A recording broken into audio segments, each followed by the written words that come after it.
น้องเอ๋ยยาวคือดวงดาวในฟ้าเธอเป็นความหวังและแสงสว่างในชีวิตรอยยิ้มของเธอทำให้โลกนี้สดใสทุกอย่างเมื่อเธอหัวเราะโลกนี้กลายเป็นสวรรค์น้องเอ๋ยเอ๋ยเจ้าคือความรักที่ไม่มีวันจางเธอเป็นแรงบันดาลใจให้เราก้าวไปทุกวันน้องเอ๋ยเอ๋ยเจ้าคือหัวใจของครอบครัว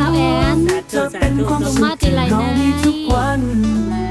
น้องเอ๋ยเจ้าแสนสดใสและเบาที่สุดถัดกลุ่มโลกตีไรกันในปิ่นมาตุ้มแม่อินนู่นหรอปิ่นมาตุ้มแม่อินเนาะ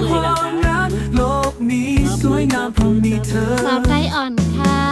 สาวไต้อ่อนค่ะคือความรักที่ไม่มีวันจางเธอเป็นแรงบันดาลใจให้เราก้าวไปทุกวันน้องเอ๋ยเจ้าคือหัวใจของครอบครัวเธอเป็นความสุขที่เรามีทุกวันไม่ว่าวันไหนเธอจะอยู่ในใจของเราเจ้าคือตบมือเลยลูกสาวเอย่าน้องสิเลยตบมือลูกตบมือลูกตบมือเลยลูกเข้ามากินเฟสค่ะเข้ามากินเฟสค่ะนั่นแหละลูกความรักที่ไม่มีวันจางเธอเป็นแรงบันดาลใจให้เราก้าวไปทุกวันน้องเอ๋ยเธอคือหัวใจของครอบครัวเธอเป็นความสุขที่เรามีทุกวัน เข้ามาปั่นอยู่ในนาน้องเอ๋ยเจ้าแสนสดใสและเบาที่สุดเธอเป็นดอกไม้ที่งดงามในสวนใจทุกสิ่งที่เธอทำเต็มไปด้วยความรักโลกนี้สวยงามเพราะมีเธอน้องเอ๋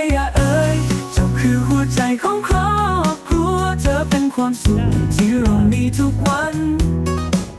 ไม่ว่าวันไหนเจ้าคือแสงแห่งความสุขในหัวใจของเราตลอดไปเจ้าคือความหวังและความรักน้องเอ๋ยเจ้าคือโลกทั้งใบของเรา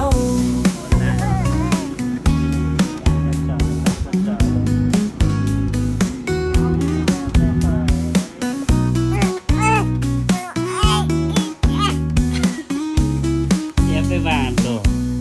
นะสาวเดี๋ยววางน่ะพี่น้องเฮาพร้อมกันม